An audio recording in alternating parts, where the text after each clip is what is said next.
Stay curious. Stay calm. Dawn settles like a bruise over the dunes. You step from a leady camel into a hollow where tents bloom against the sand. The air tastes of metal, dust, and a faint sweetness. The last smoke of a market fire. The trace of cedar from a trader's chest. Voices scrape the morning, Tamazight and Arabic. A Niger Songhay tongue, a clipped Ligurian word carried by a translator. The market is waking. Behind the sunshade of a low, well-worn tent, a merchant counts coin. Around him, the market arranges itself in measured disorder. Camels tethered in dung and straw, bolts of coarse linen and indigo, a pile of iron tools, a stack of salt blocks, their faces puckered. This is where coastal coins meet inland goods, where caravans from Gao and Timbuktu thread with Berber traders from the oases. The layout is practical, stalls stepping down from shade to full sun, pens nearest the gate for animals and captives, a high table for weighing and measuring. Caravans bring gold, ivory, salt, and human beings. The routes are old, layered by generations of passage. Hubs like Sijilmassa and Timbuktu mark junctions of exchange, taxation, and rumor. Yet the ledger of ownership is rarely a single line. North African brokers and Tuareg guides dominate the desert crossings. European merchants, Genoese among them, more often appear at the literal ends of these chains, buying through intermediaries, financing shipments, or ensuring cargoes at port. The result is a braided economy. Goods move in stages, and each stage leaves only partial paperwork in its wake. In a shaded tent, the Genoese factor keeps a careful silence. Genoa is a republic of seafarers and bankers. Its ships and credit lines thread from Liguria to the Levant and the Black Sea. Here, his shorthand is not a story, but a record of claims, payment on arrival, the promise of a ship's manifest, an IOU sealed in wax. It is important to be plain. Genoese capital and agents did participate in Mediterranean slave markets and in the trade of rarities, but the desert trades are mediated, diffused through many hands before a Tuscan chapel or Venetian court ever sees a tusk or a gold ingot. Listen, a bell of iron taps a simple rhythm. Voices rise, animals grunt, the clatter of trappings. A line of men, caravan leaders with the patient gait of long travelers, guards with curved blades, camel drivers whose hands look like dried leather, cross the market like a tide pooling debt and credit into tents and ledgers.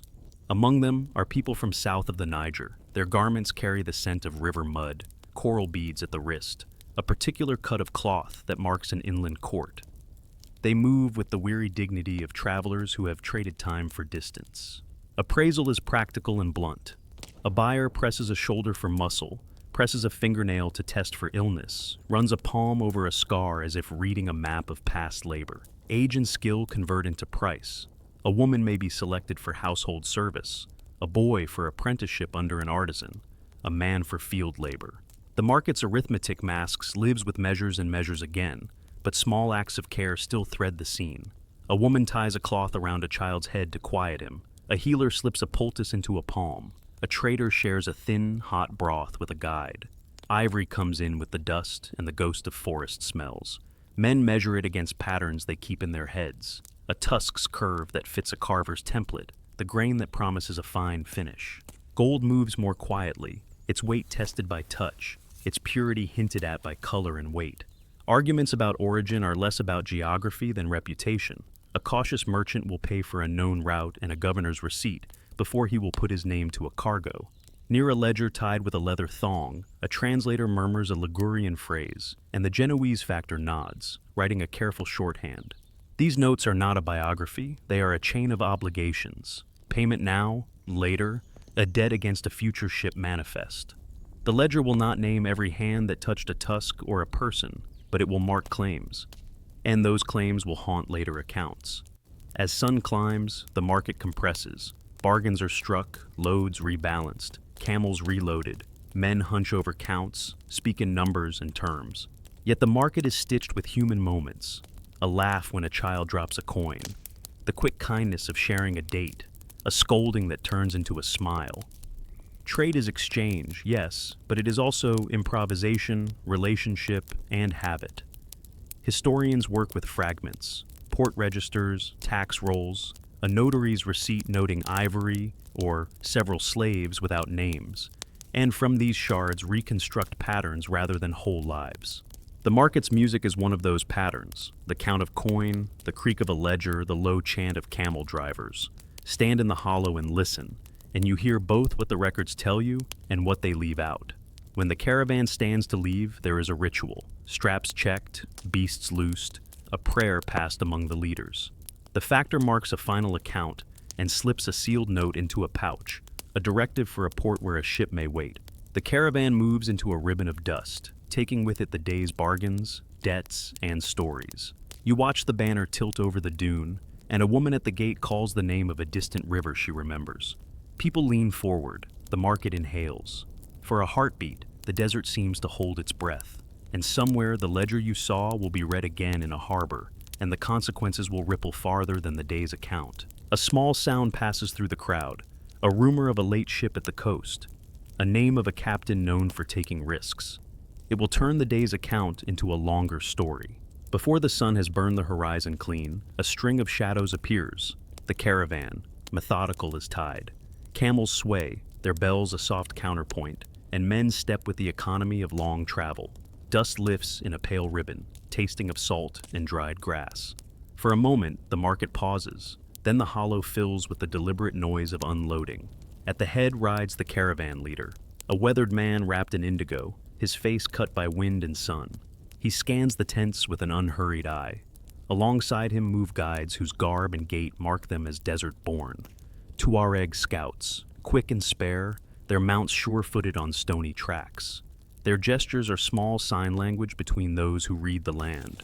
Camels lower themselves with the drama of great beasts obeying old commands. Men unroll goods with practiced hands. Bundles of indigo-dyed cloth, sacks of salt stamped with known marks, coils of beads and cowries, boxes of carved wood. Ivory appears wrapped in rough cloth. Gold is carried in pouches that chatter like tiny bells when a hand moves. Among the trade goods are also people, marched with a weary dignity, guarded, quiet. Appraisal is immediate. Touch, smell, a quick test for health and age. The market's measures translate bodies and objects into negotiable units, but careful looks and soft words remind everyone these are lives pressed into commerce. A Genoese factor stands under a low awning, his pen ready. Genoa's merchants rarely cross the deep interior themselves. They act through intermediaries and letters of credit. Here he waits for receipts and signatures, documents that will translate desert claims into Mediterranean contracts. He watches the unloading with a ledger on his knee, noting the sequence of hands each tusk or pouch of gold must pass through before it reaches a port. Negotiation unfolds like music. First the appraisal, then counteroffers, then a pause of silence while both sides measure risk, for the desert demands contingency. A caravan must pay guides and guards, bribe, or pay tolls at oases, and account for the chance of sandstorms and banditry. Receipts and stamps smooth these risks into tradable obligations, but paper only promises, the desert still decides. Inside tents, a quieter commerce hums. Women trade food, medicines, and dyes. A pot of millet with dried fish can be exchanged for a length of cloth. A healer's poultice may buy a new strap for a saddle. Children dart between camel legs, bargaining for dates or coins. These human exchanges stitch the harsher calculations of price into a social fabric of favors and debts that can outlast a single caravan. Security is a visible expense. Armed guards circle, belts heavy with knives and short swords. A caravan leader produces a receipt from a previous town, inked paper and an official seal, and this small authority calms guards and officials alike. The Genoese factor prefers such paperwork. It reduces uncertainty when the goods must cross from desert to dock, when a ship captain will ask for guarantees against confiscation or dispute. Tension often rises at the point of highest value. Ivory and gold draw attention. A rare tusk invites more hands and sharper questions. A rumor ripples through tents. A governor at the next post has tightened tolls. A coastal captain will take higher risks for faster pay. Voices climb, and a quarrel threatens to turn to steel. In the market, such moments are resolved less by force than by reputation and ceremony. An elder's word, a custom observed, the measured voice of a caravan leader reminding men of the cost of disruption. Rituals follow practical needs. Before moving on, leaders exchange quick prayers by the oasis. A Tuareg spits lightly, a gesture of thanks and protection against bad fortune, while a Genoese trader makes the sign of his cross. These acts are small, private anchors in a world where weather and politics can undo months of travel. Negotiation also involves reading networks. A trader leans close and mentions a ship at the coast, a captain known to take riskier cargo for higher returns. Another mentions the name of a port where a custom house officer is prone to delay. Such whispers are currency. They shift terms and tilt deals toward profit or safety. The Genoese factor scribbles a note for contingency. If a captain will accept goods on credit, if a governor can be persuaded with a certain paper, then the ledger's balance changes. As the sun rises, camels are reloaded, knots checked, and straps adjusted. The caravan leader calls for a final count. Men tighten girths. Children are gathered to watch the beasts shift, a ritual that marks departure as much as arrival. The market breathes again, bargains settled, debts noted, and relationships confirmed in practice as much as in ink.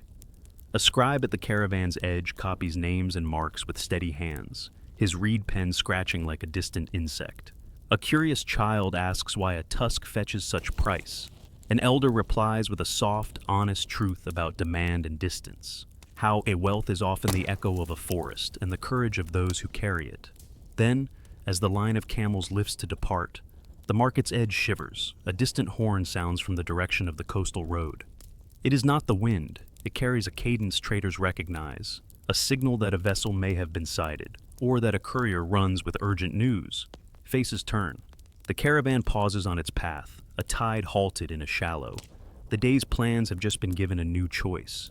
He keeps his ledger like a small, private altar. The Genoese factor sits beneath a patched awning, fingers stained with ink and dust, eyes narrowed against a sun that falls sharp and white. His tent smells of sun-warmed parchment and the faint iron of coins. Credit, paperwork, and reputation are the charts he trusts. Genoa is distant, coastlines and contracts away, but its capital breathes through his notes, letters of credit, bills of exchange, and sealed receipts that promise payment across a sea. He is not a caravan man. He depends on intermediaries.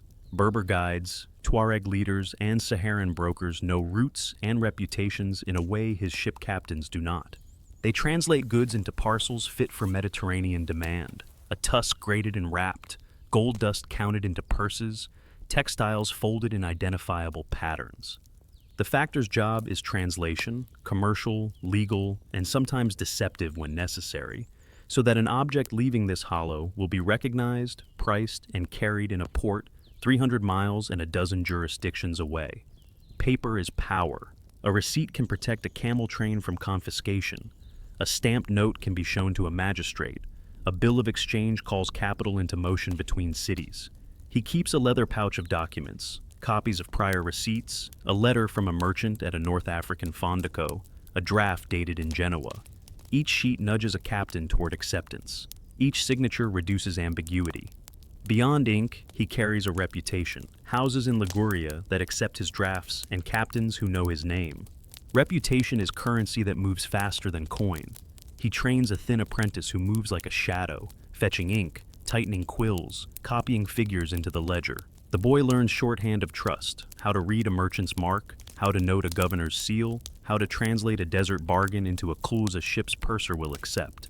Apprenticeship here is less schooling than absorption. The youth watches the factor's hands and learns the liturgy of calculation. Negotiation is a ritual of sight and pause.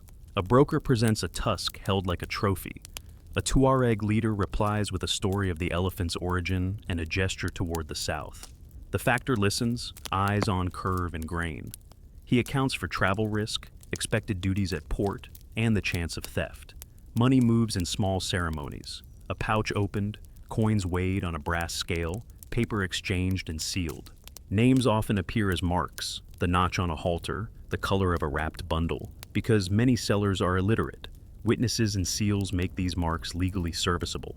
Language in the tent is a careful instrument. Translators bend between Tamazites, Arabic, Songhay, and Ligurian, smoothing meanings into contractual phrases. An error can cost a caravan its cargo. A precise word can settle a quarrel. The factor treats language like ledger lines, exact, consequential, and subject to scrutiny. When he cannot rely on words, he relies on ritual. An elder's oath, the reading aloud of a notary's letter, the production of a sealed paper whose author is known and respected. Risk moves in rumor, a whisper that a coastal governor has tightened tolls shrinks expected profit. Talk of a captain known to pocket consignments shifts which ship will carry a load. Pirates and privateers hover as a maritime menace. Sandstorms and bandits haunt the desert track. If a ship delays, perishable goods spoil. If a captain refuses cargo, drafts may be dishonored. The factor keeps a mental list of contingencies and price adjustments, and he writes them in margins like a sailor noting reefs. There is moral discomfort beneath the practicality. The ledger reduces human beings to lines. Several slaves, one woman, adult, male, field labor, and the factor writes these entries with hands that have seen men and women who smile, cough, and hold children close. He feels the contraction of language that converts flesh into commodity, and he uses what little leverage he has to mitigate harm where possible, insisting on clear receipts, securing witnesses, pressing for humane treatment during transfer when he can. He is not innocent. He participates in commerce that inflicts damage. Still, his tools are mitigation rather than abolition, and he navigates that tension as part of his daily account keeping. Today, a dispute rises like a sudden gust. A tusk's provenance is contested. Two brokers claim the same piece. A caravan leader says he bought it in a prior halt. Another man says he carried it off a different route. Voices climb. Time is expensive. Prolonged disputes risk departure windows and shifting fortunes. The factor's pen slows. He walks between the claimants, listening for small clues, the way one man's heel digs in the sand, the hesitation in another's speech, the alignment of witnesses who nod too readily. When words fail, the market turns to authority. The factor produces a letter from a known notary in a nearby town, a short formal document naming dates and places. He asks for the notary's name to be accepted as arbitration. The letter is read aloud. Its cadence carries weight. For a moment, the dispute leans toward legal resolution rather than force. But resolution by paper is fragile. A claimant accuses the factor of bias toward coastal buyers. Tempers flare. The factor raises an ink-stained hand and calls for calm. He knows the ledger will not only record the day's exchange, but will follow any cargo to a harbor where a captain's choice will determine whether a tusk becomes coin or accusation. At that instant, a courier appears at the tent's edge, staggering in from the coastal road, dust streaking his face. He carries a sealed message, short, urgent, and when the factor opens it, he reads words that change the calculation. A captain at a nearby port will accept the consignment only if its provenance is incontrovertible. Legal weight and market opportunity now press together like two hands closing. The factor looks up at the gathered men. Around him, the market waits to see which will bend, the authority of the notary or the immediate promise of a captain's acceptance at sea. They arrive like a line of creased shadows, hands steady, camels sure-footed, faces half hidden beneath indigo veils that catch the sun and throw back the desert's blue. The Tuareg move through the market with a confidence born of sand and long nights. They know the tracks that hide washouts, the wells that keep their secret water, and the old households that keep grudges. In the hollow, their presence reshapes the day. Where other traders bring knots of cloth or sacks of salt, the Tuareg bring authority over roots and the quiet language of desert safety. Negotiation here is an art folded into habit. The caravan leaders and coastal brokers speak the words of price, but the Tuareg speak a different ledger, one written in campfires, caravan passage, and the names of ancestors who held the trails. They measure value by more than coin, by reputation, by past transits, by the reliability of a guide who can read stars and sand the way others read ledgers. A single Tuareg chief, with a handful of mounted men, can change the cost of moving a whole train of camels. His nod will ease a toll. His refusal can force a circuitous detour that adds weeks and expense. The scene begins politely.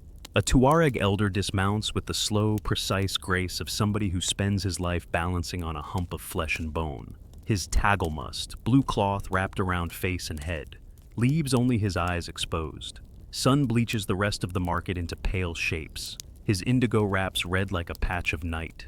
He is flanked by riders whose sabers hang low and whose faces are marked by tiny scars, earned in 100 narrow encounters with sand and law. Between them and the Genoese factor, a translator moves like a bridge. Words pass carefully at first. The Tuareg elder lays out terms that are not merely price. guarantees of safe passage, an assessment of bandit risk, the number of riders he will supply, and the sequence of wells where the caravan must pause. He names obligations in procedural detail: who will lead at dawn, who will scout at dusk, which camels are to be left at an identified stage if someone falls ill. These are practical matters, but they are also statements of trust. A Tuareg agreement is a covenant. Its violation brings dishonor as much as loss. There is ritual to the talk. The elder will not simply accept coin, he tastes it, weighs its history.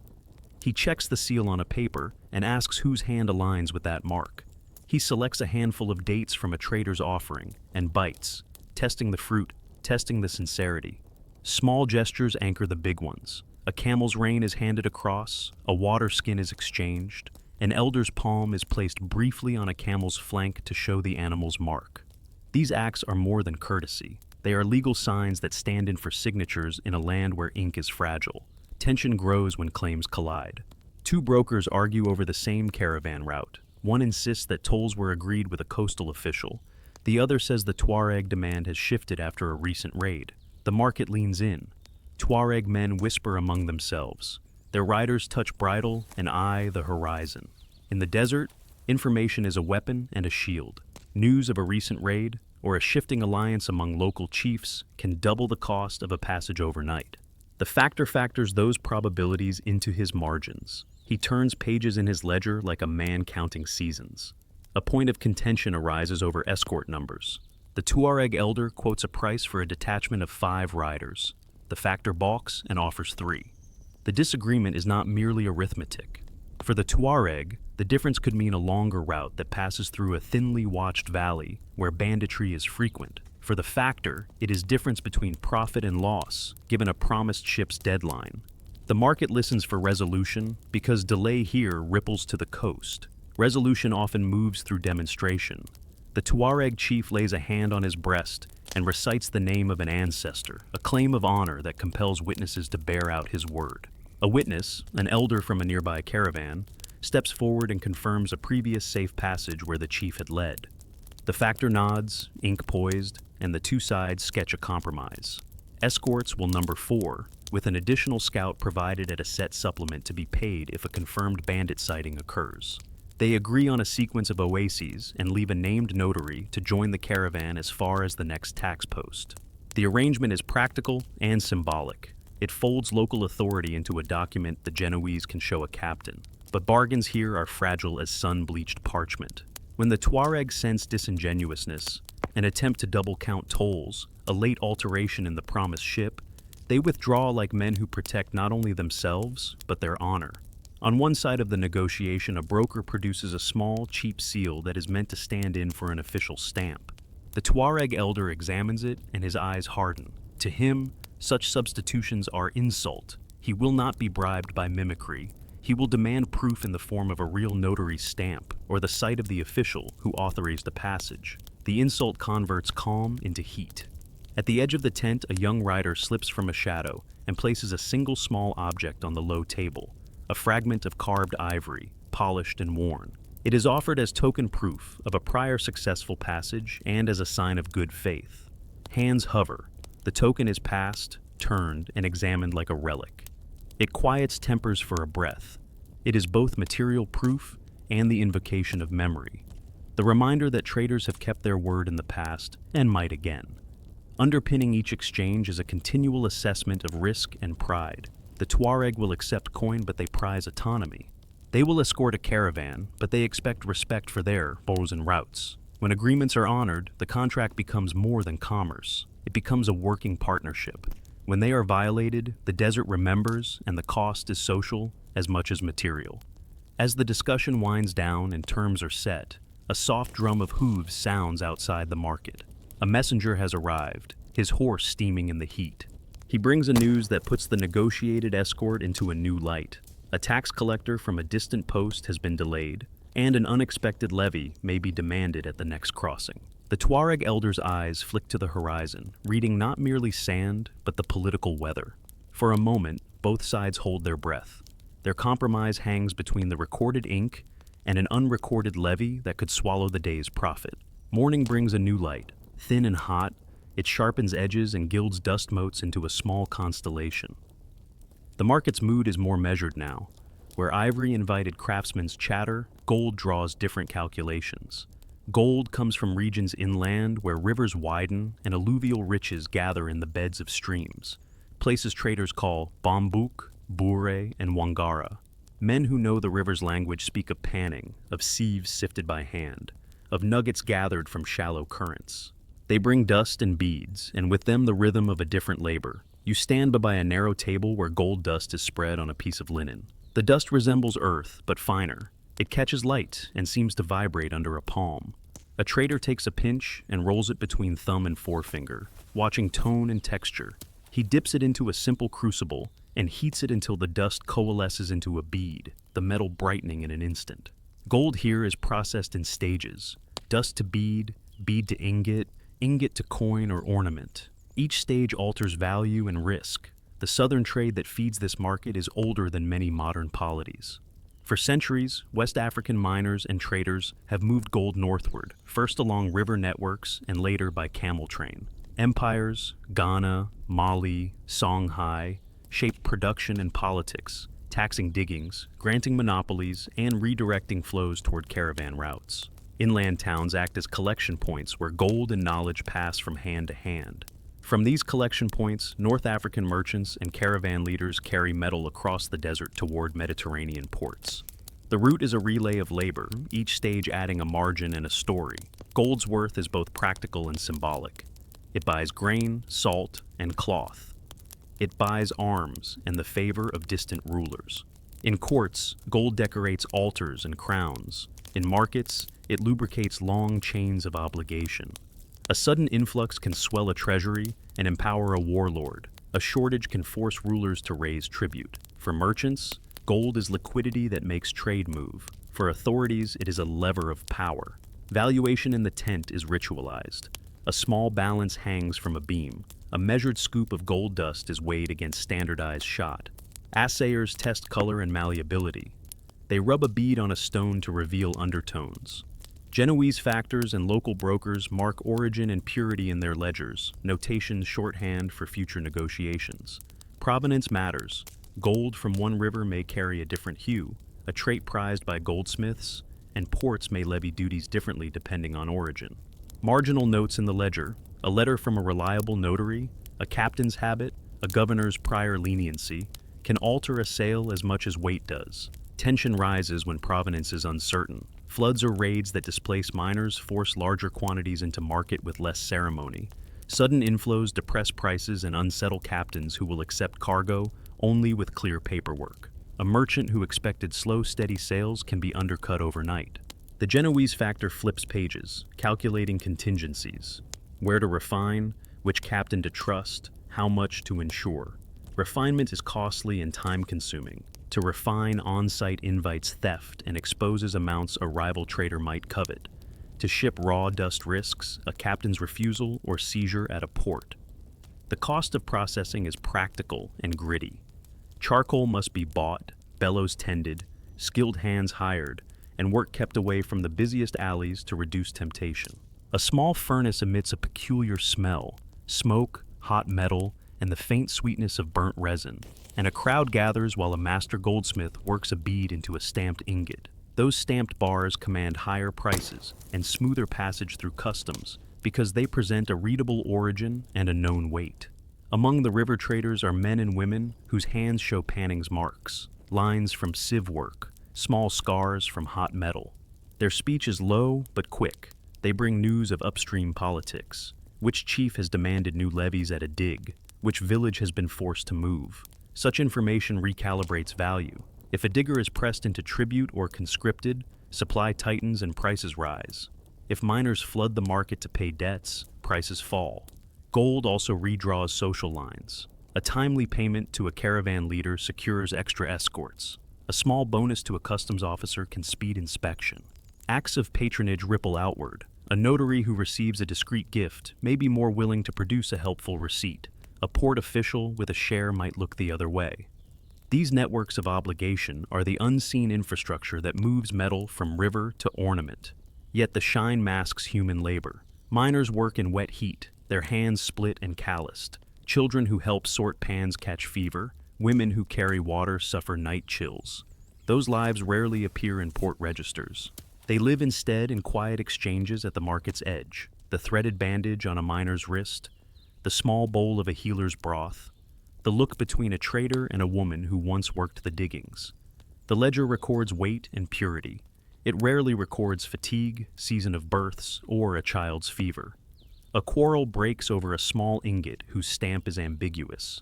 One trader claims it bears the mark of a regional mint. Another insists the impression is a counterfeit. Hands reach, voices tighten. A woman known across caravans as an astute assayer steps forward.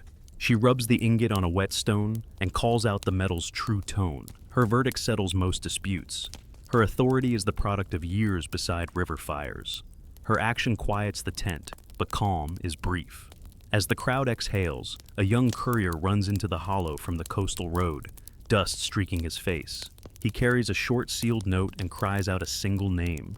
A ship flagged for the nearest port has been sighted, and its captain will accept refined ingots only if provenance can be proven at once. Ivory arrives like a ghost of forest and river, pale against the dun of sand. A tusk lies on a low bench, its surface polished to a soft gleam, veins of age running beneath the skin like dried tides. When men pass their hands over it, they feel both a texture and an idea.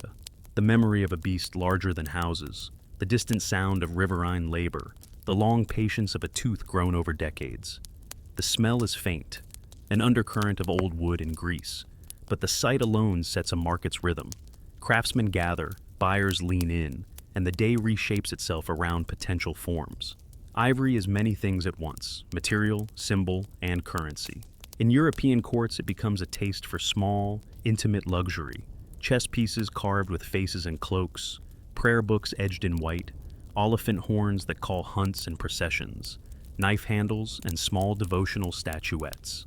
In workshops, the ivory's whiteness reads as purity. Its fine grain allows incised detail that wood or bone cannot hold. For patrons, owning carved ivory signals access to long trade routes and rare resources. It signals prestige in a way that cloth or coin sometimes cannot. The tusk's value is not simply weight. Carvers test it by tapping thin edges and listening to the ring. They scrape a small flake to see the inner grain. They look for hairline cracks that will split under a blade. A seam can ruin hours of work. Master carvers know how a tusk will behave, where the grain tightens, where a natural curve will yield a graceful horn or a rounded figure. In the market, men pass a tusk from hand to hand like a liturgical object, judging the best way to transform it. A small group of carvers sets up near the shade.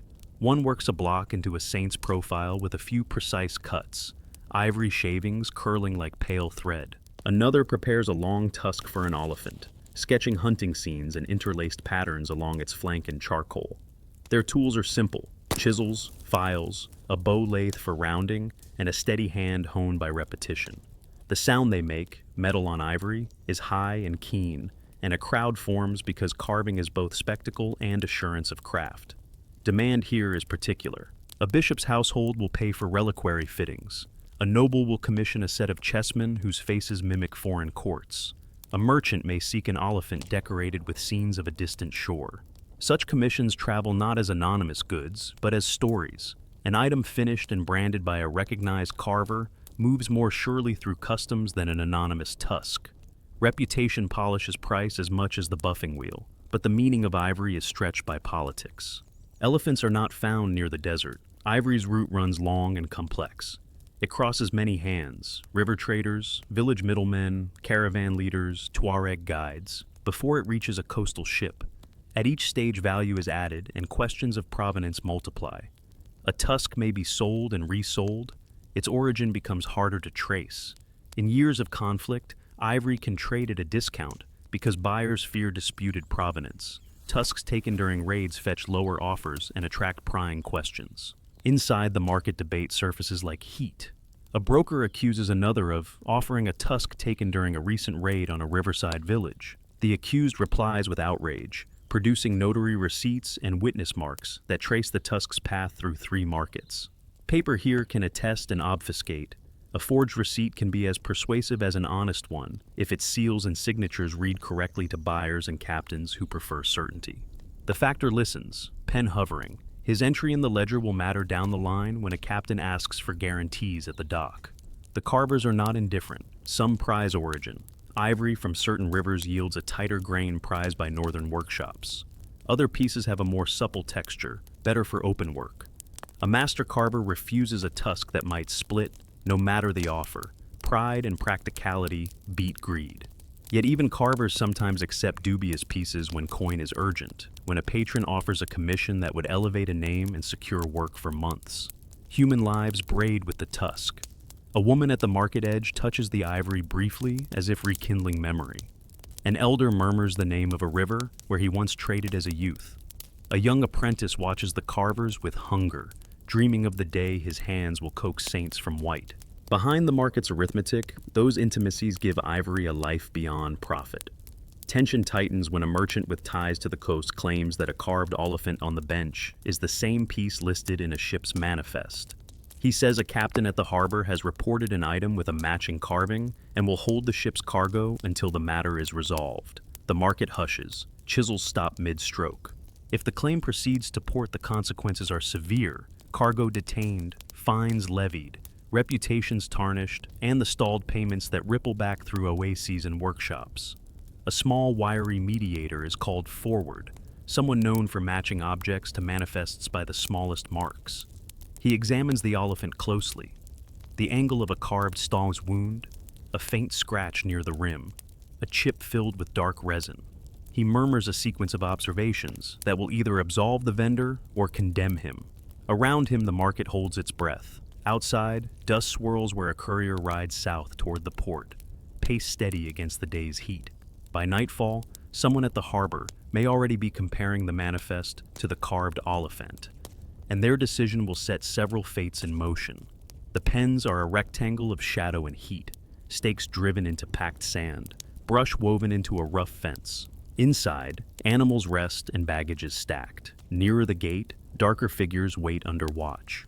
A pen organizes the market's economy. It is where beasts and bodies remain between sale and motion, where sight lines are short for oversight, and where custody becomes a visible fact.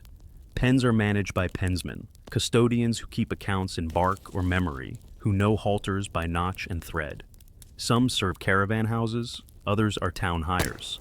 Their tools are simple: a knife for cutting rope, cord for tying, a wooden tablet or scrap of parchment for marks, and a voice that can quiet panic. They do the work that turns messy life into negotiable order. Morning is busiest. Pensmen check bindings, rearrange straw, trade a handful of fodder for a promise of watchfulness, and mark halters with coded signs. A red thread for reserved, a double knot for pending export, a notch naming a claimant. For people, the signals differ but remain coded. Small strips of cloth, a tied bead, a witness's placement. These codes travel through the market's memory. The pens are also theaters of small mercies. A woman wraps a child's feet. A pensman slips warm bread to someone pale. Hands rub a camel's flank to ease cramps.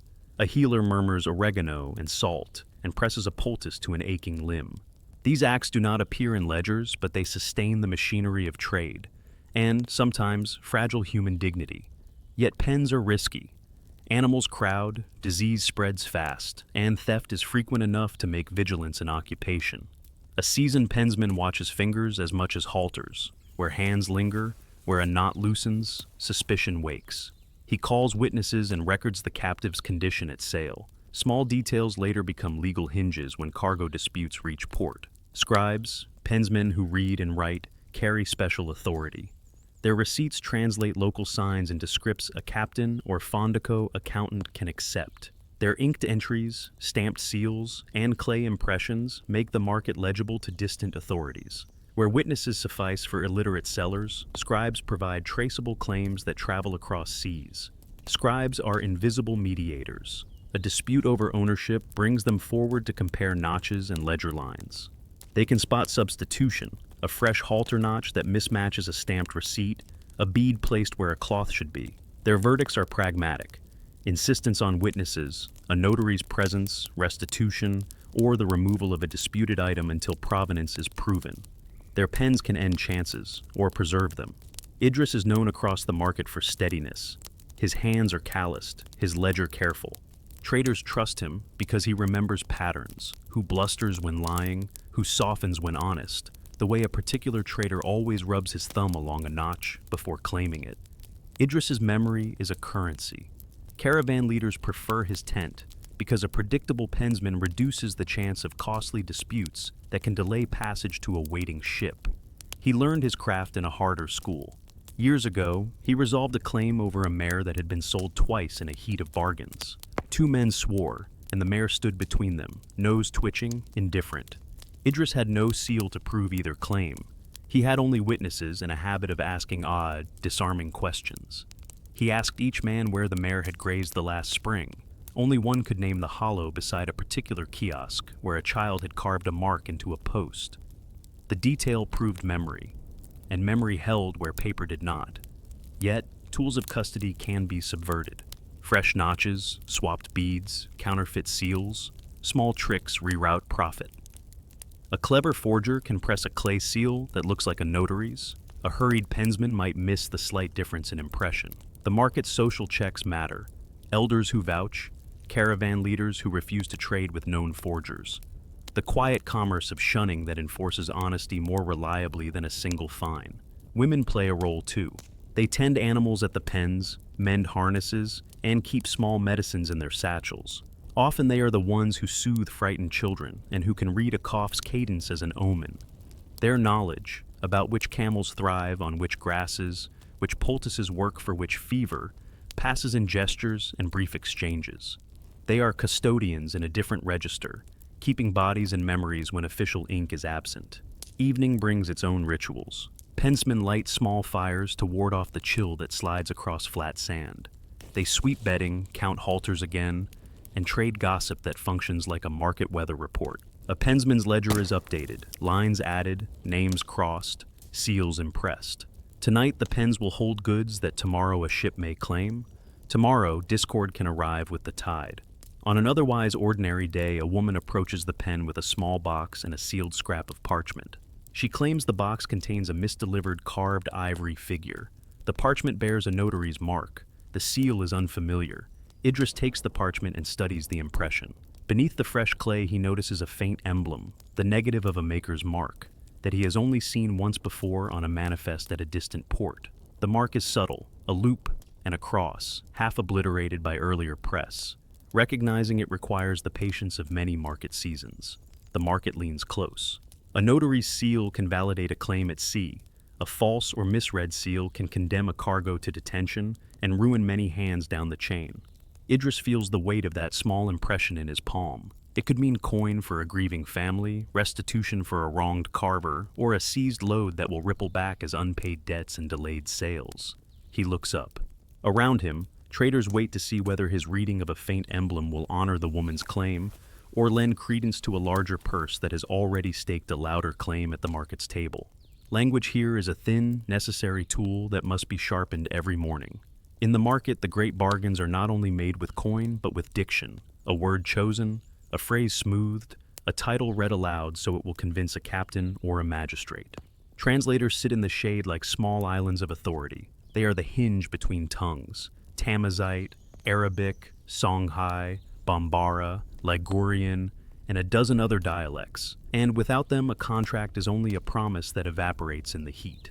A translator's workspace is modest, a low stool, a scrap of parchment, a reed for writing, and sometimes a small collection of seals and tokens used to mark who said what. Their value is not merely linguistic. They must know custom as well as vocabulary, how to phrase an oath to carry legal weight, which formula calms a Tuareg elder, which Ligurian turn of phrase convinces a Genoese factor of provenance. They become living law books, carrying oral precedent and merchant convention in their heads. They do practical things in public that seem small but are essential. A translator will repeat an offer slowly and with measured cadence, allowing numbers and conditions to be heard and assessed. He will add a ritual phrase to a bargain, an invocation that makes the agreement intelligible to all parties. He will read a notary's receipt aloud, translating not just words but the implied guarantees of the signatory. In many cases, his voice is the only proof that an oral agreement ever existed. Ledgers, by contrast, try to fix the fluidity of speech in permanent ink. A ledger is a conversation made durable. Names, marks, weights, margins, and short notations that allow a merchant 3 continents away to reconstruct a day's trade. The scribe's ink can be clumsy, salt and sand abraded, but the shape of an entry is crucial. Good ledgers are compact, legible, and tied to seals and witnesses who can vouch for an item's journey when called to court. Translators and scribes work in tandem. A translator voices the terms, a scribe records them. The scribe's hand must be steady and his memory reliable. In the market, a single line, Ivory, 1 tusk, provenance, Taghaza root, witness, Isa, can travel to a port and become the basis for a captain's acceptance. Conversely, a miscopied number or a missed mark can lead to a detained cargo, angry captains, and ruined accounts. Tension rises when speech and script diverge. A translator may choose a synonym that softens a clause. A scribe may miswrite a number. A seal may be pressed badly. These small errors have outsized consequences. Once, a misinterpretation turned an agreed passage price into a claim for ownership. 2 caravans argued, a camel was almost cut loose, and only the cool, precise repetition of a veteran translator settled matters. He repeated the agreed clause until both sides accepted the exact phrasing and the market breathed again. Trust is the invisible infrastructure that makes these performances believable.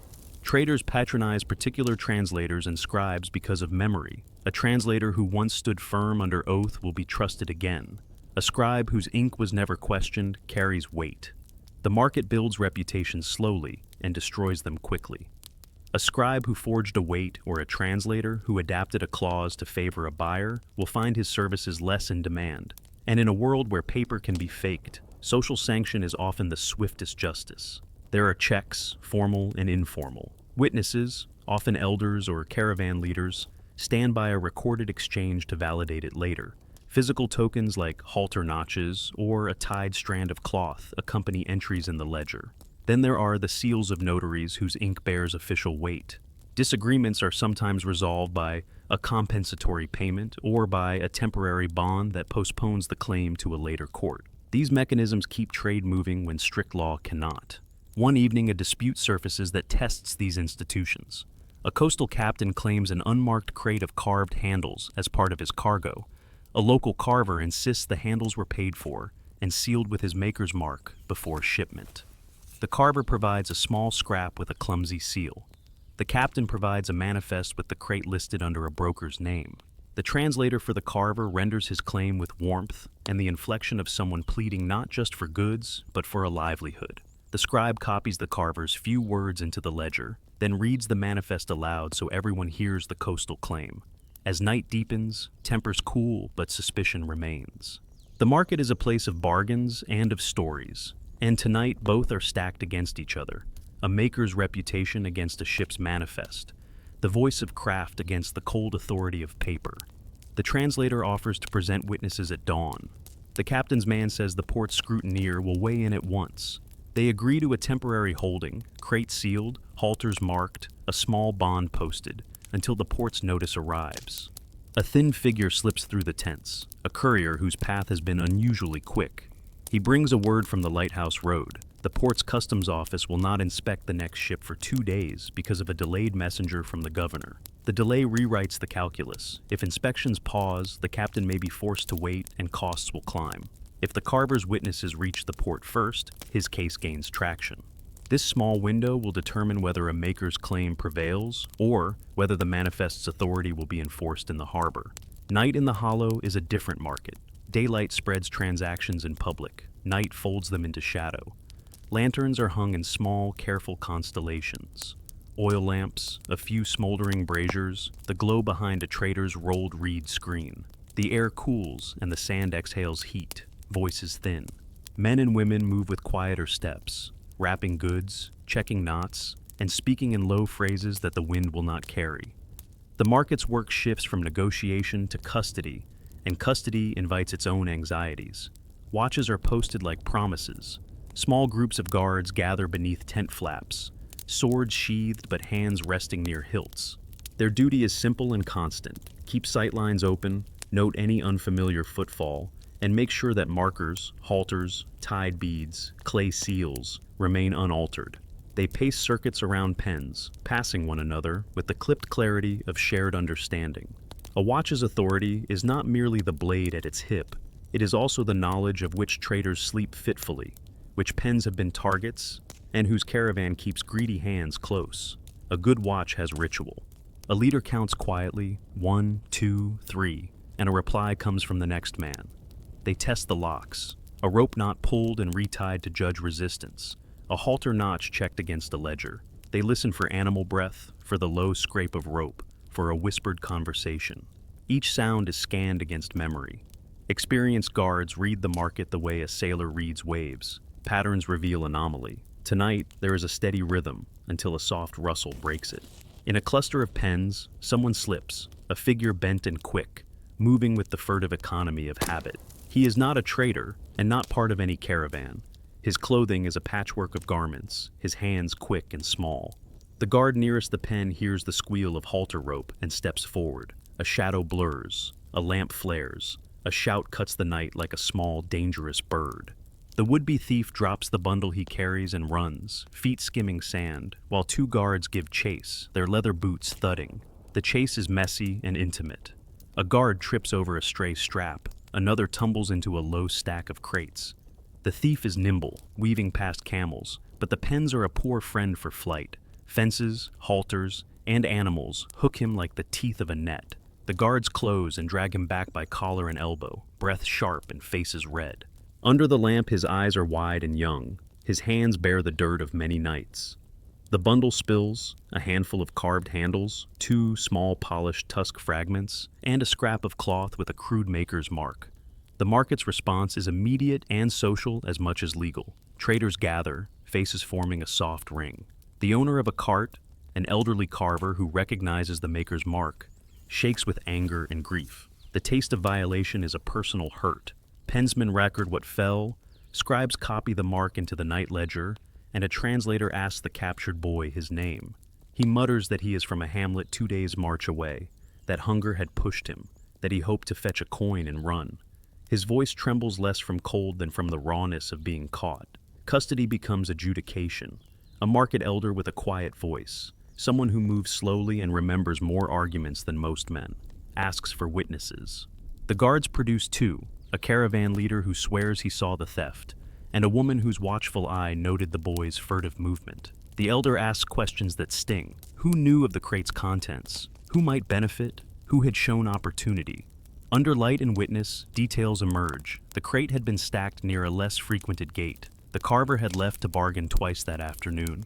A pen had been left with a single, less experienced man. Options are weighed. The market can enforce restitution, return the stolen fragments, and consent to a fine.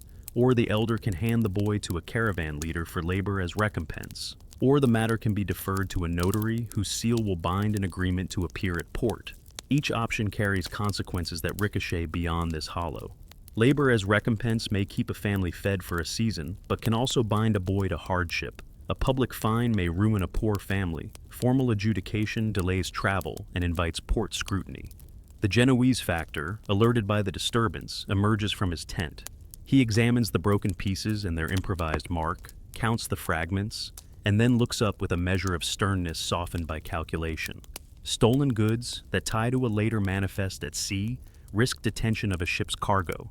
Captains will hold cargo that appears suspect, and a detained ship can bankrupt several linked traders. He proposes a pragmatic solution. The boy will be kept until morning.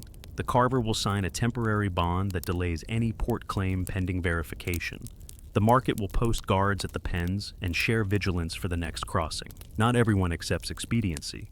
A small group of merchants argues for public corporal punishment as a deterrent. Others counter with the risk. Harsh punishment will drive young hands to desperate measures and fracture community support for the market's institutions.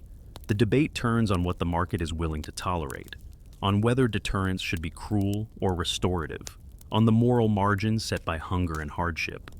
Meanwhile, a rumor moves like wind.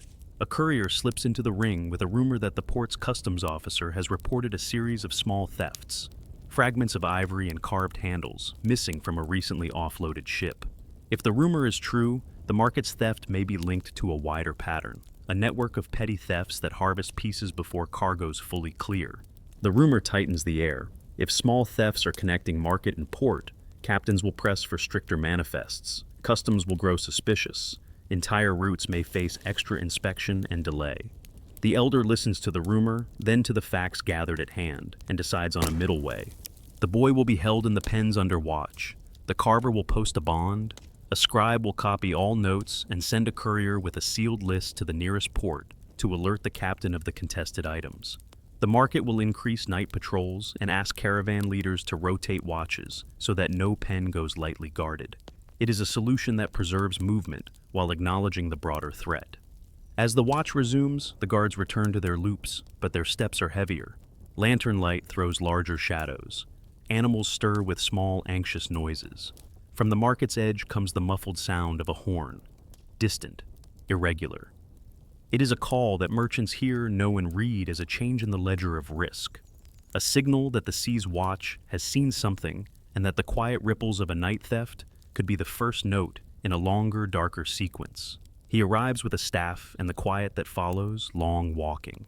Pilgrims come into the hollow like folded maps, worn cloaks, patched sandals, a small bundle of prayer beads, faces softened by sun and travel. This one claims to have been to Mecca and back, though he offers no name that will survive a clerk's ink. He sits on a low stone and watches the market with the particular attention of somebody who has learned to read maps and people rather than on paper. Pilgrims are slow readers of place. They notice the way a caravan leader ties a knot, the fine cut of a trader's tongue, the scars that signal a life of crossing. Historically, pilgrimage shaped long-distance networks. From the western Sudan and the Niger Bend, pilgrims threaded trade routes toward trans-Saharan hubs. Their journeys gathered news, reputations, and occasional legal claims. Pilgrims carried letters of introduction, religious authority, and a moral vocabulary that could temper bargains. They were also practical actors. They hired guides, paid escorts, and sometimes intervened in disputes by offering testimony about practices or men remembered from other markets. Theirs is not an invented role here, but a documented presence in the circuits that connected riverine towns to Mediterranean ports. The pilgrim listens and remembers. When he speaks, his voice is low and even, and people lean in not because he is exotic, but because travel gives the sort of witness that simple markets need. His testimony matters for several reasons.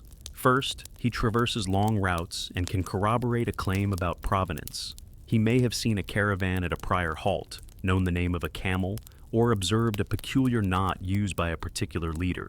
Second, pilgrims carry moral weight. A testimony given by a person of pilgrimage can change a trader's logic. It can rebalance trust and make an uncertain receipt more credible. On this market day, a dispute has reached a stubborn hinge. A crate of carved ivory handles is contested.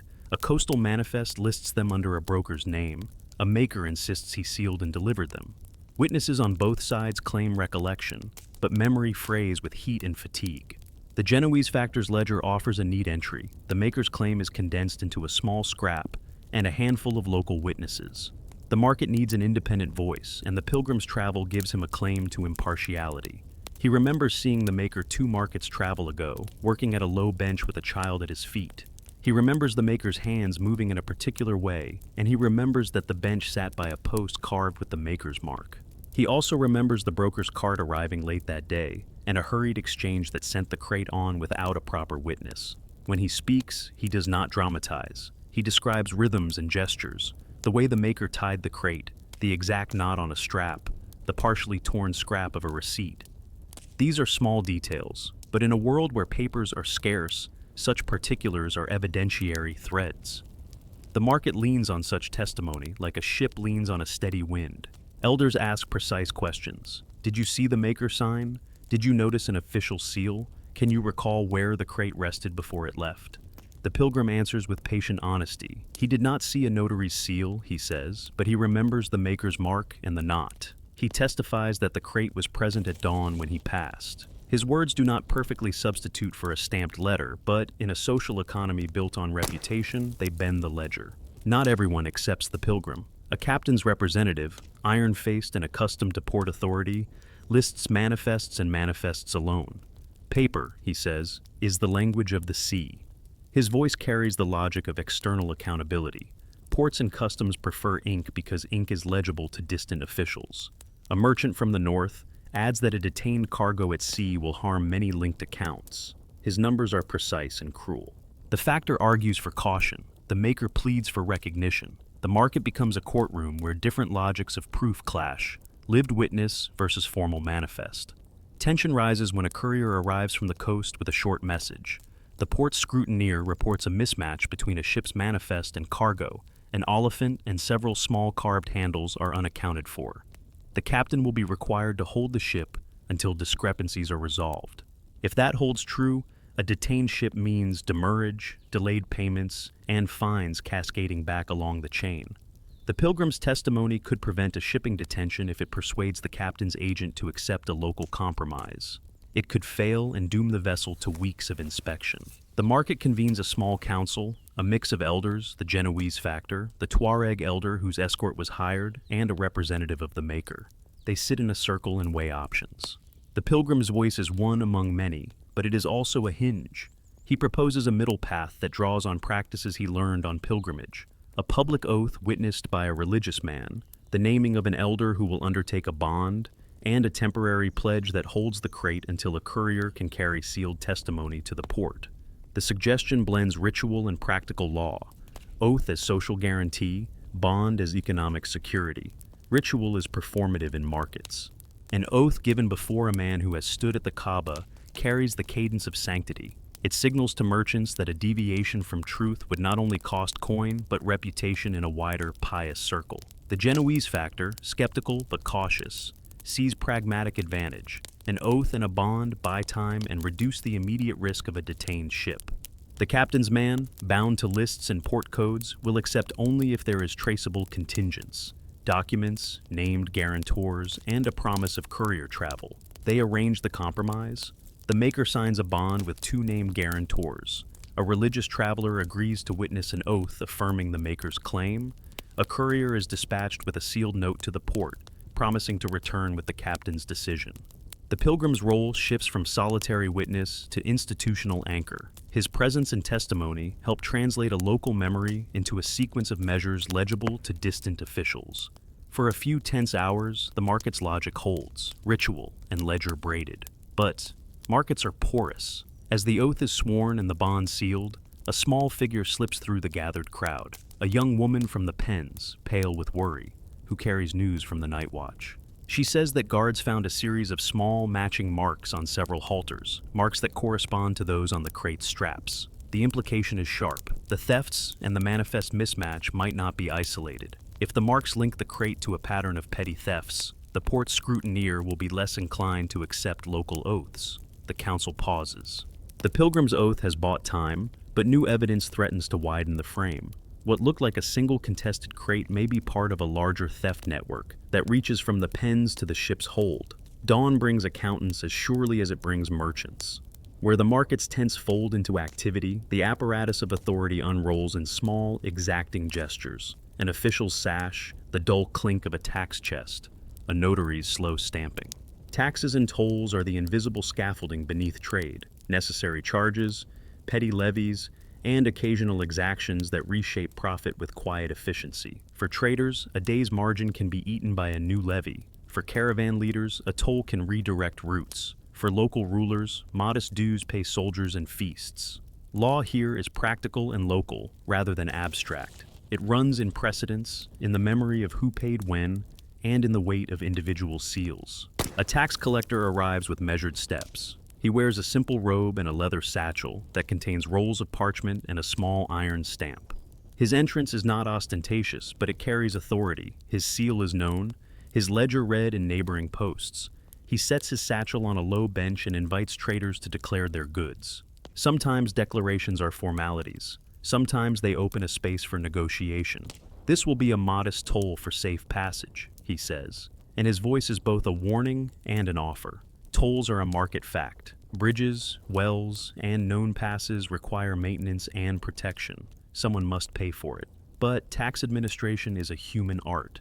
The collector's ledger is not only rows of numbers, it contains marginalia, a note where a caravan diverted last spring to avoid a levy, a scratched line marking a forgiven debt after a feast, a penciled instruction to watch for a certain captain who had been late paying. These marks show how law adapts to circumstance. They also show where discretion can be exercised and abused. A tax collector who can read the ledger right can find opportunity in its margins. A delayed receipt, a misapplied stamp, a caravan leader who needs immediate passage and will pay a supplement. Markets develop habits to cope. Traders keep small slates of change for tolls. Elders keep lists of which post expects what. Factors budget bribes and bonds into a shipment's cost. Some charge a contingency, an uncertainty fee, that anticipates official impatience or an impromptu levy. These are not euphemisms so much as practical hedges. In a world where a governor's mood can alter an entire route's profitability, flexibility is survival. Law is also layered. Local customary law, rules enforced by elders, caravan leaders, or Tuareg chiefs, intersects with the written law of towns and the formal edicts of coastal governors. A notary's stamp can give paper the force to cross jurisdictions. A Tuareg elder's word can carry as much weight in the desert as a magistrate's in the town. The Genoese factor specializes in these overlaps, knowing which paper to show, which elder to consult, which small gift smooths an awkward passage. Wherever layers meet, disputes appear. Today a new friction appears. A collector reads a list that includes a recently negotiated escort, and he frowns. He quotes a levy named in a governor's recent directive, an extraordinary toll imposed to fund road repairs after a rare storm in a pass's wash.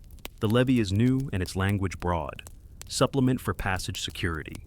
Merchants grumble. The caravan leader points to the escort fee already paid. Caravan leaders rarely like double charges. The Tuareg elder, who provided the escort, insists his men's payment was for protection and not for any levy the governor invented. The market teeters between logic and obligation. Dispute resolution today moves quickly to ritual and paperwork. A notary is summoned, an ink-stained man who reads edicts aloud with the heavy cadence of one who has memorized many rulings. He produces a copy of the governor's decree and points to a phrase that covers the present circumstance. Traders parse legal terms. Extraordinary, temporary, the exact scope of the toll. The Genoese factor examines the notary's copy and asks whether a previous tax paid at an adjacent post might cover the new charge. The collection of documents creates a palimpsest of obligations. Tension spikes when a caravan leader refuses to pay. He argues not simply in economics, but in precedent. He paid last month at a different post under the same governor's name and should not be charged twice for a single passage. The collector counters that the governor's order clarifies gaps in prior enforcement, and the notary's scroll backs him up. Voices rise. The market's rhythm fractures into two logics, one of recorded paper and one of memory and practice. Small audiences settle disputes in ways that mix law and theater. Elders call witnesses, and the Tuareg elder recites past passages where he had provided escort without levy.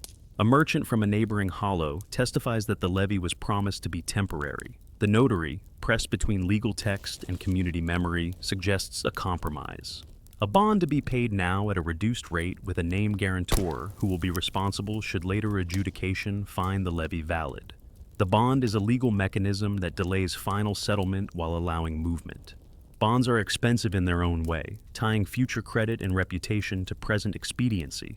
Bribes slide through these cracks too.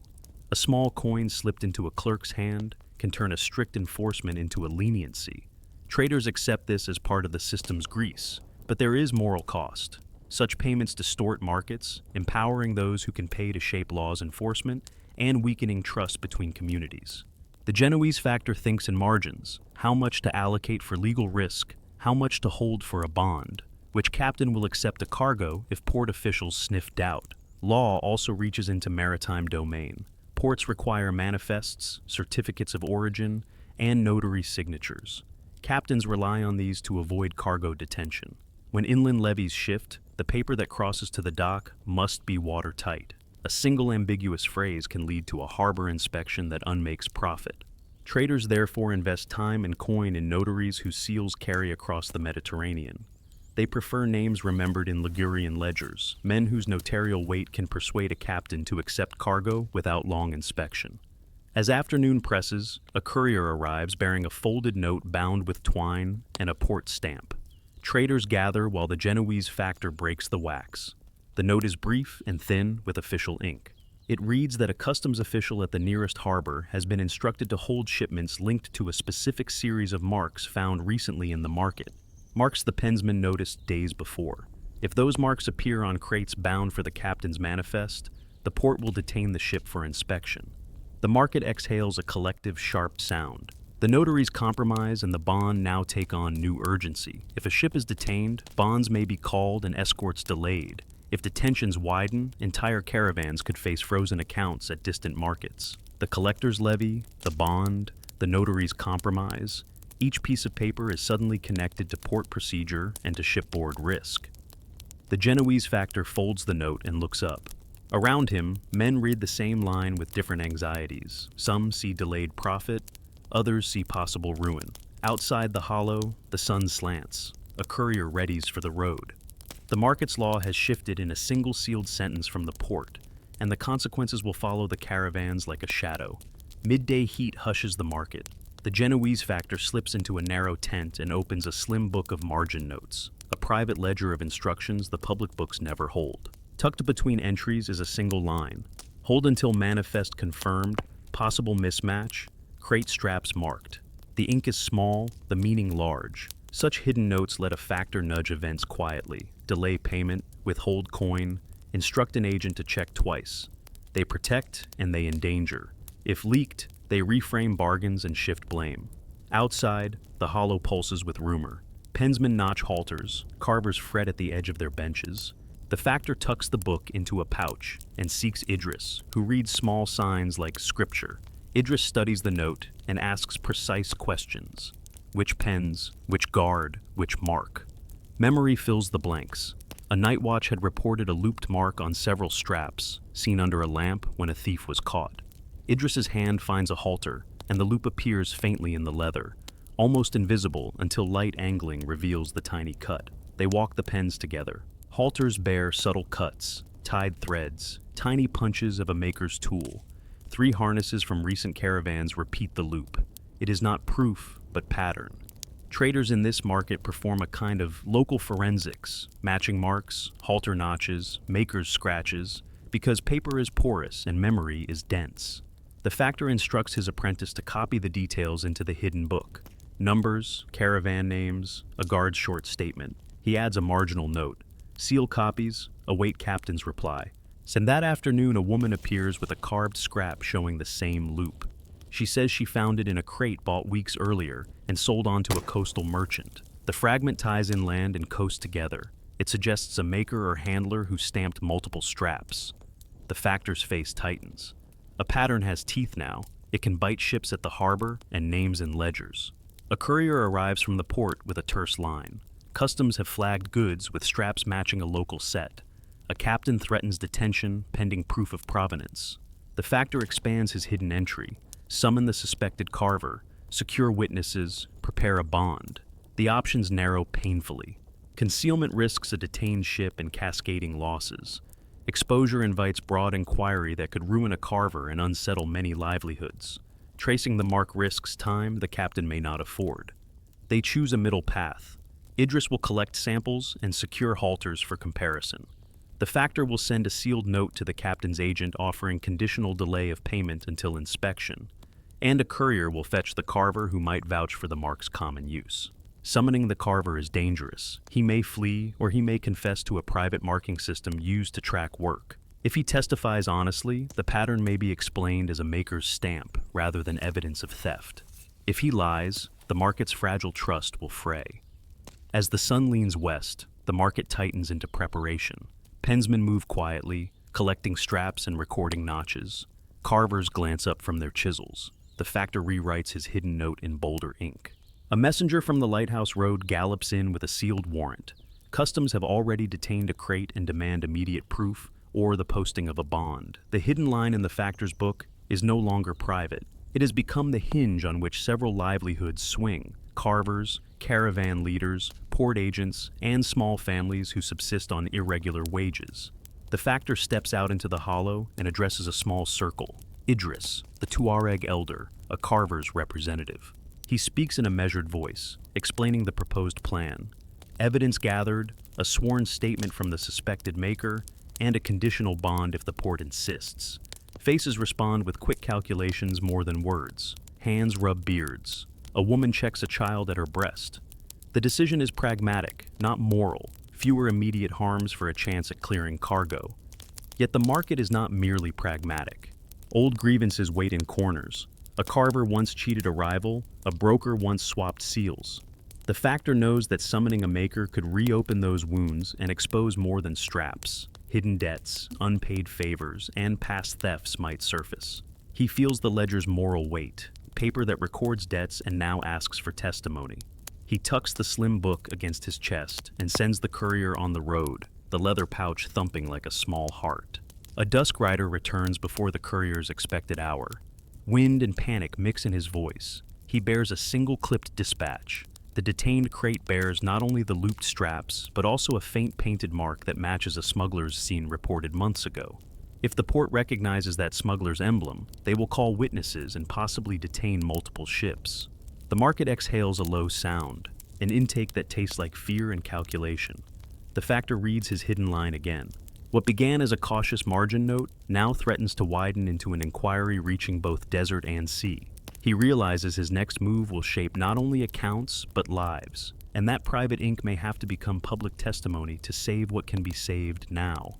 The market's visible architecture is tents and pens. Its hidden scaffolding is the labor of women and the small motions of children. They do not stand in the margins, they make the market breathe. Women mend harnesses and hems, tie bundles with a practiced knot, weigh grains with the same hand that soothes a fevered brow.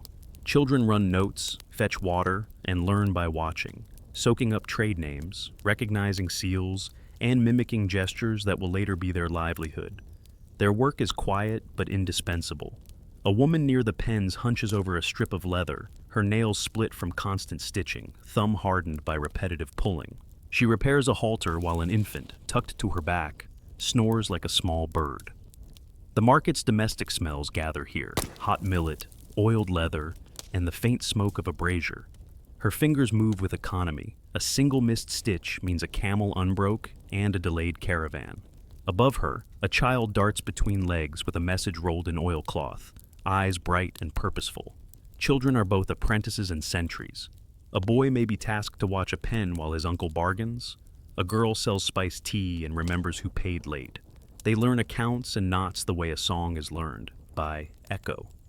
Their memory becomes a resource.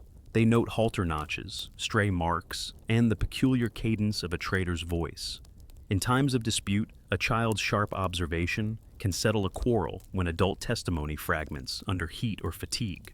Women's labor also organizes social intelligence. Market women form webs of exchange, sharing news about a captain's temperament, the day a customs officer takes a share, or which notary will demand extra coin. This intelligence circulates as efficiently as coin itself. A rumor passed over a pot of broth can reroute a sale or spare a family a ruinous debt. Men who dismiss such talk often learn its value when their shipments are delayed by an unforeseen levy women had already whispered about. They are mediators as well. When disputes erupt, women offer pragmatic evidence: a stitch unique to one maker, a child's cry that identifies a missing infant, the smell of a particular dye that links a bolt of cloth to a town. Because women are often involved in the material production, spinning, dyeing, sewing, their testimony connects bodies and objects in ways a dry ledger cannot. Yet formal systems sometimes mute them. A notary's seal does not always weigh a woman's recollection as heavily as an elder's sworn word. So, women devise ways to translate domestic knowledge into the market's bureaucratic forms. Night amplifies these roles. While men plan routes and argue paper, women tend to the pens, mend by lamplight, and nurse children whose fever risks the caravan's delay.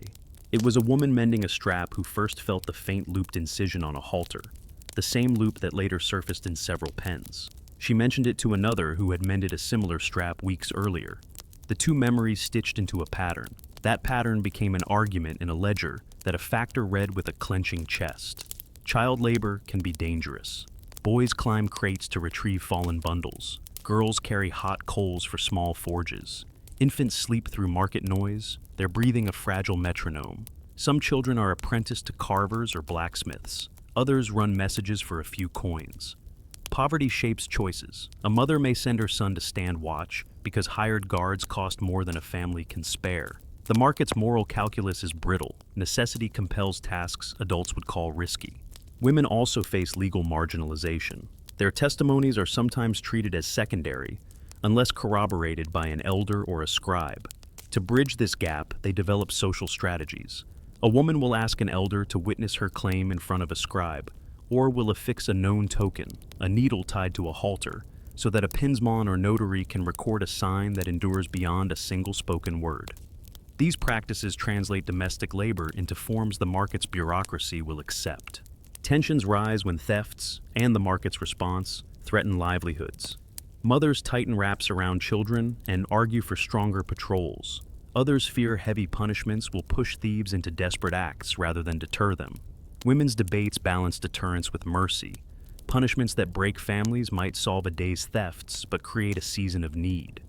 The market's governance, therefore, must weigh equity as much as retribution. Work shapes identity. A girl who sells bread learns arithmetic and bargaining. A boy who tends pens remembers halter notches like a map. Over years, these small skills accrete into authority. Many women who once hawked porridge become respected brokers, leveraging decades of observation, quiet favors, and named relationships to vouch for goods. Their authority is practical and social. It keeps the market legible when ink fails. And then, small, decisive, human. A child whispers to his mother that he saw a broker. One of the men who argued loudly over the contested crate slip a small, carved handle into his cloak the morning before departure. He remembers the broker's green shawl and a limp in his walk. The mother's hands stop mid-stitch. She looks up at the Genoese factor, the Tuareg elder, the pinsmon Idris. The market's fragile ledger tilts on that single, precise memory, and a hush falls like a held breath as people wait to see. A courier arrives like a gull with a scrap of wind, face streaked with salt and dust, cloak salt stiff at the hem. He dismounts in haste, his horse steams.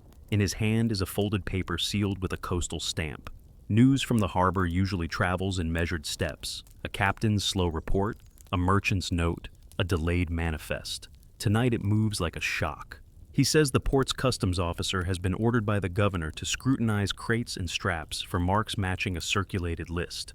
A looped incision, a faint painted emblem, and a maker's stamp seen in several disputed lots. The officer suspects a smuggling ring that pries small valuables from consignments before a ship clears customs. If the market's marks are linked to missing goods, ports will detain ships and call witnesses. Salt and rope smell in the hollow as faces turn to the factor. At sea, paper is law. At dock, a captain's liability ends where a manifest begins. If customs shift from occasional checks to systematic scrutiny, the quiet margins that once slid through trade will narrow to the size of a seal. That tightening will bite profits and patience alike.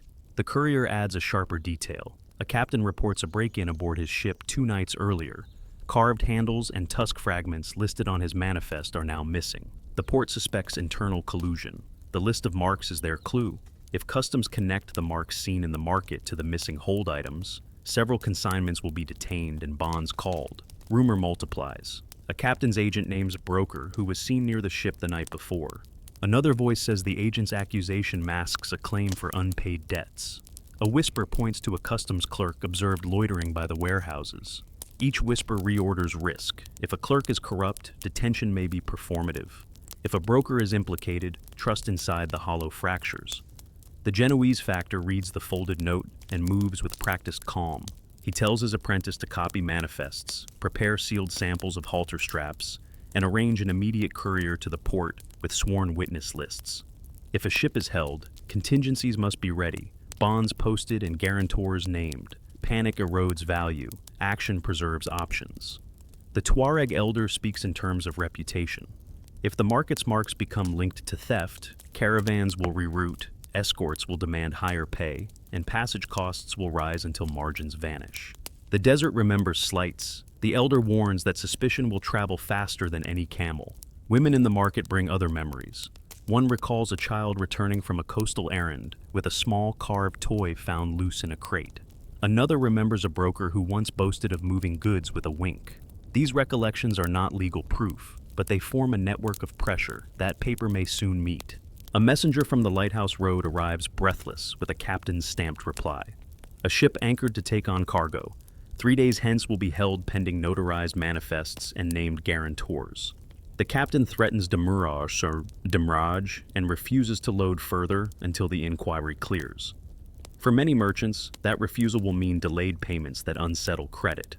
The market now divides, wait for paperwork and risk demurrage, or reroute and risk banditry and extra expense. Both choices carry danger. The factor convenes a council, elders, Idris the pensman, trusted carvers, the Tuareg elder, and a notary. They agree on a twofold response, send sealed strap samples and maker marks immediately to the port, and present a public oath and a list of sworn witnesses to the captain's agent. A notary drafts a bond, naming guarantors.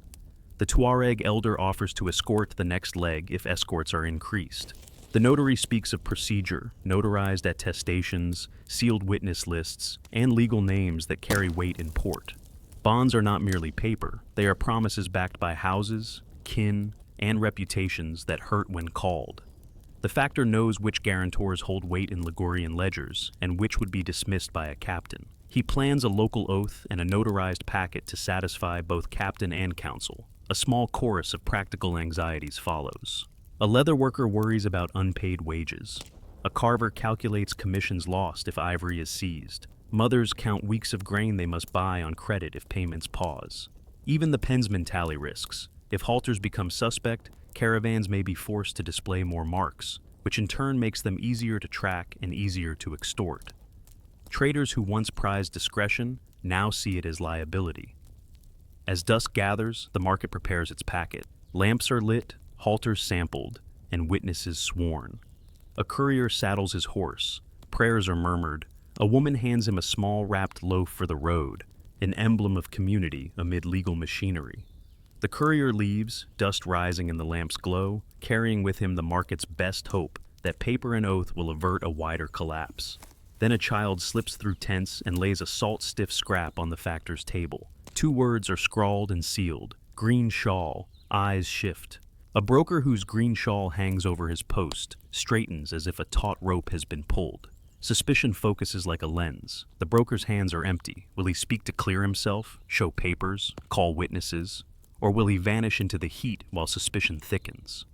The hollow waits. Outside, gulls cry from the coast. A thin, regular bell that marks the hour, and in its sound the market hears not time, but the approach of decisions that will be judged at sea and in ink. A thin ripple of hooves grows faint on the western road, the courier returning, or a rider who will carry the first answer from harbor. The market holds its breath for that sound. The port wakes slow, ropes creaking like tired lungs. Salt and tar hang in the air, gulls quarrel above the piers. Warehouses open their timbered mouths, breath out the smell of oil, wine, and hemp. Dockhands move with practiced slowness, a cart rolled by 2 men, a crane swung with a grunt, a cleat kissed by a rope. The desert's goods arrive here, tusks sealed in crates, sacks of gold dust in tarred chests, carved handles wrapped in oilcloth. Ports are nodes of memory. Customs houses keep manifests like priestly registers, names, weights, and seals. Captains remember which notary is reliable, which clerk looks the other way, and which warehouse once burned under suspicious timing. Merchants think in reputations measured across seasons. A ship's safe passage depends on long relationships and readable paperwork. A customs officer stands in the doorway of his office, hands ink-stained and steady. For him, the market's marks are potential liabilities. If crates show straps or painted emblems linked to thefts, the harbor risks insurers' ire and legal claims. Detaining a ship protects against fraud, but invites demurrage and the anger of powerful houses. Releasing keeps commerce moving, but risks loss and reprisals. In the warehouses, a Genoese house counts names and debts. Their ledger is a map of trust. Factors who vouch, captains who will take risk, and patrons who expect goods intact. Merchants accept cargo when a chain of custody looks whole. clear notary stamps, credible witnesses, a captain's acceptance. Toward these ends, they collect memories, small notations, previous fines, and quiet promises. A clerk who has seen the looped incision before pulls out old manifests. He compares handwriting, stamps, and smudged rope marks. Patterns matter. If two consignments share the same faint emblem, suspicion hardens. Ships and warehouses hold traces. How many times a rope was cut, how often a crate was opened without record. Those traces accumulate into precedent. A captain paces the quay. He reads weather and law with equal hunger. His ship is ready to take cargo and push out to markets that pay, but manifest law binds him. If customs detain a contested crate, he faces delays that eat profit. He smells risk as plainly as tar. He has seen dock inspections chew through a season's wages. The Genoese factor's courier arrives, breathless, with a packet, sealed halter samples, witness lists sworn at the market, and a notary's bond. The packet smells of dust and resin. The customs officer breaks the wax and spreads the evidence. Thin leather strips bearing the loop incision, a scrap with a maker's mark, the pilgrim's sworn note. The officer runs a thumb over the seals and sets the items beside manifests. The port's memory links the new packet to an old folio. Months earlier, a faint painted emblem appears beside a manifest that later proved incomplete.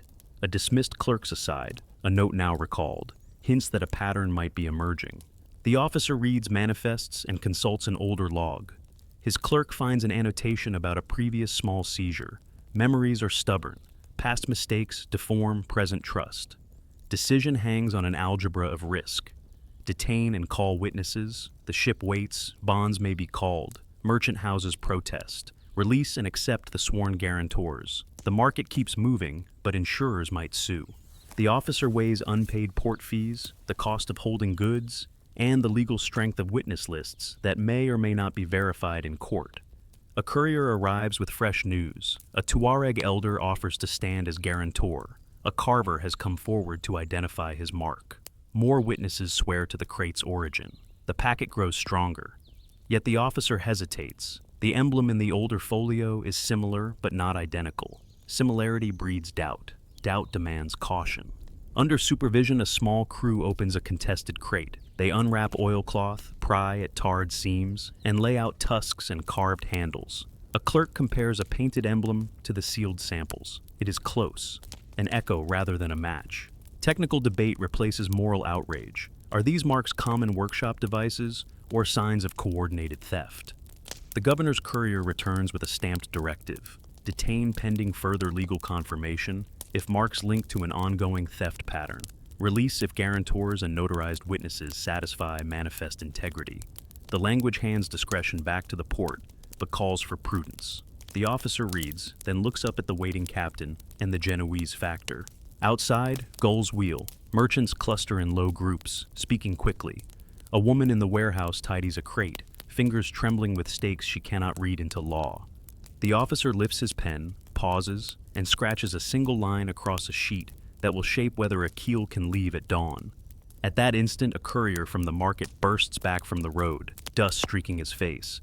He brings a tiny scrap, 2 words, hurried and sealed. The officer reads aloud, "Green shawl." Heads turn toward a broker whose green shawl hangs over his post. The port's long memory snaps toward a new focus, a local name tied now to a faint emblem and a child's testimony.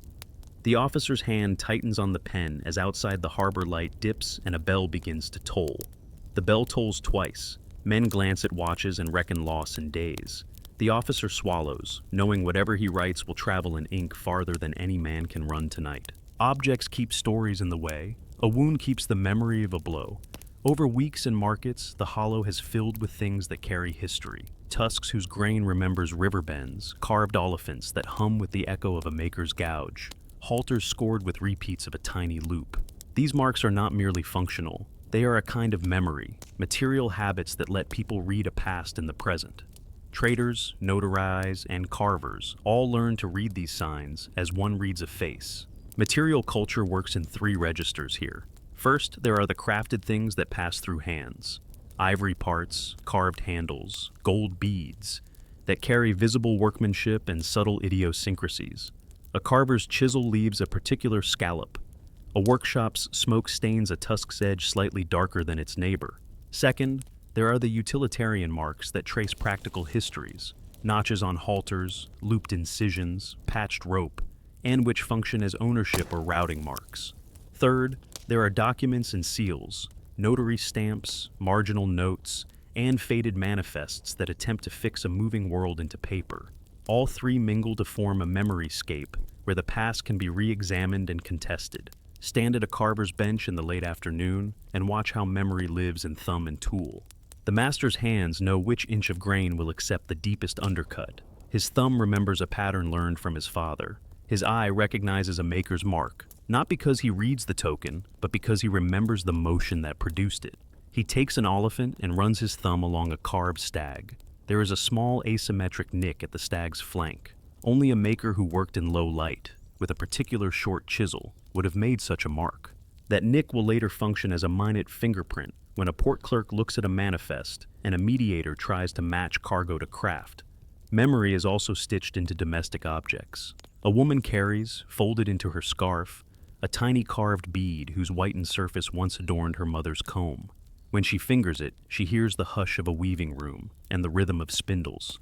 For families, these small things are archives, nonverbal, private, resistant to the flatness of ledgers. A ledger lists one tusk, or several handles, but a mother's bead holds a face and a season and a story of hunger or blessing that paper never registers. Paper keeps memory differently. Notaries' books, when kept, become stubborn repositories that bind acts to names. A notary's margin can hold a cross-reference that later resolves a dispute. See Receipt 213, Market of 12th Day, a breadcrumb.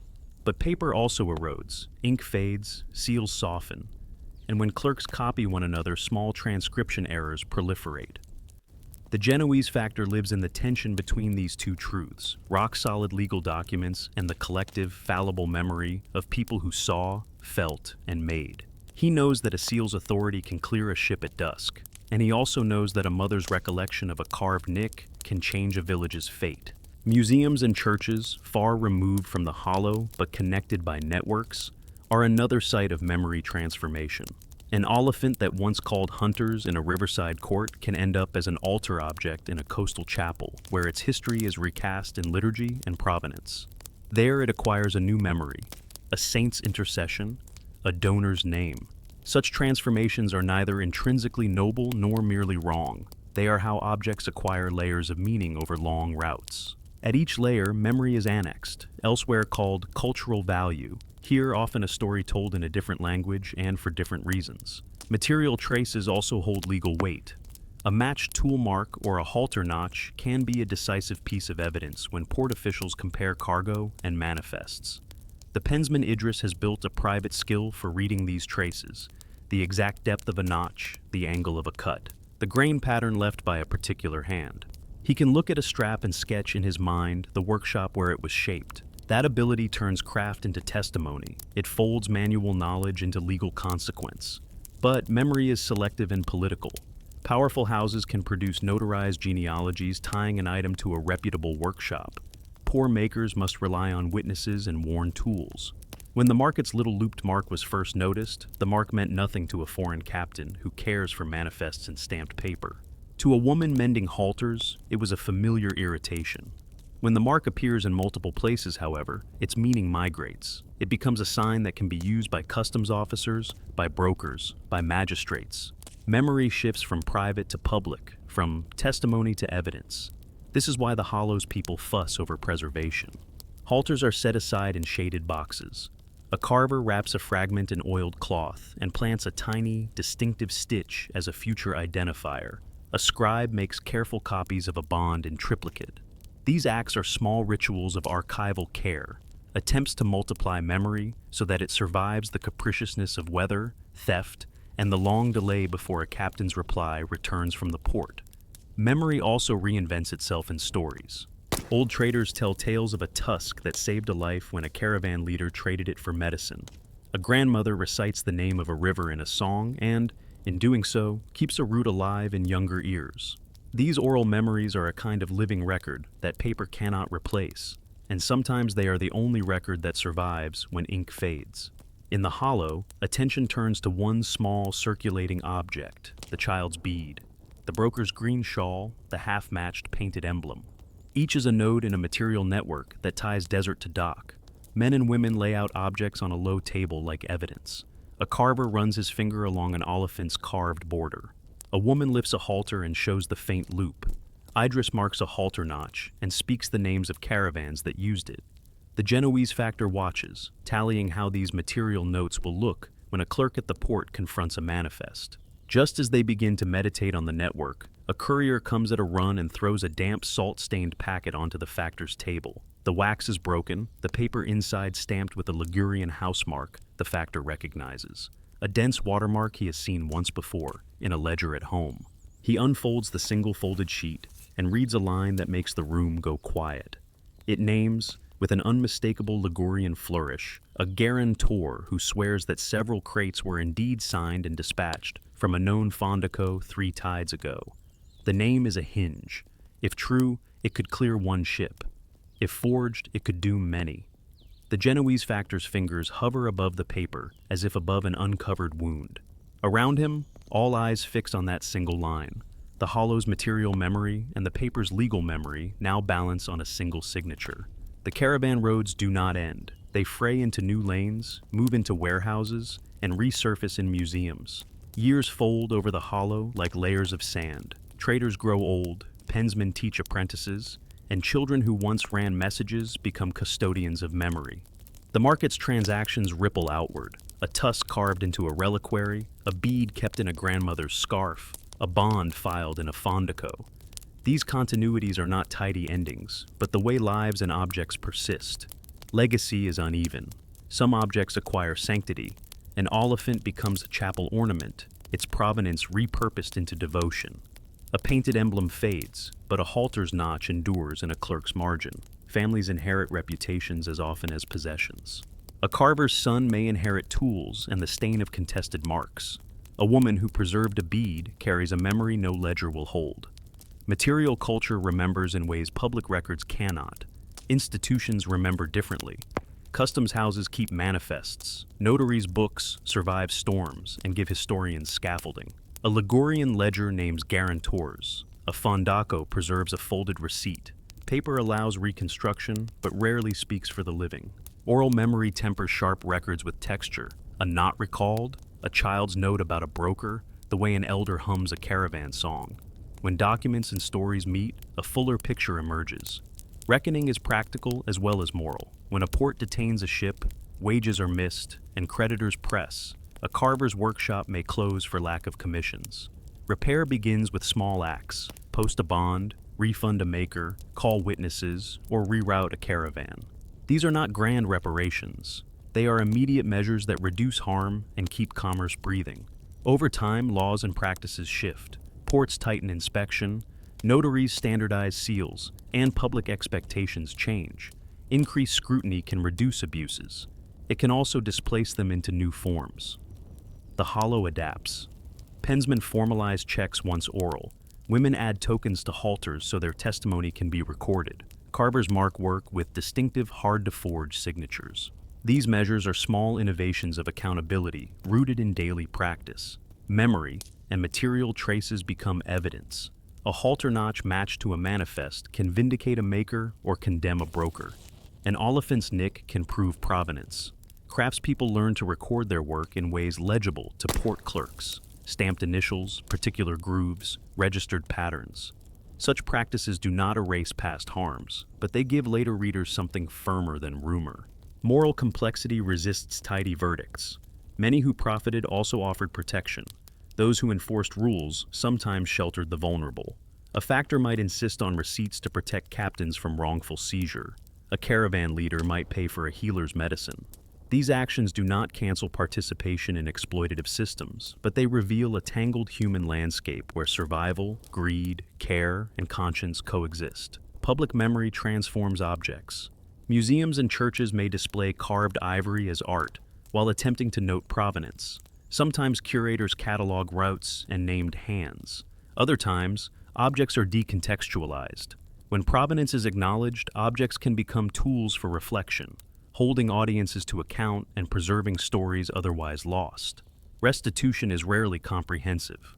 Small settlements appear. A detained ship leads to a negotiated payment to a carver. A bond is called and a family receives compensation.